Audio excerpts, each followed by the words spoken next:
దేవుడా, ఈరోజు నా పుట్టినరోజు. మా వెంకటబాబు తాతయ్యని ఒకసారి పంపవా?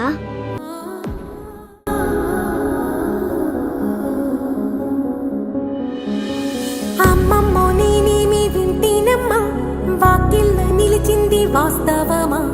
ఇన్నాళ్ళ గాయాలు మాయమమ్మా, అచ్చంగా ఈరోజు నాదేనమ్మా. కన్న ప్రాణాలు ఉల్లాస తోరణమాయేనమ్మా, కంటి చెంపల్లోనూ నేడు సంతోష ఛాయలమ్మా. నమ్మలేని కలలు నిలిచే కనుల ముందే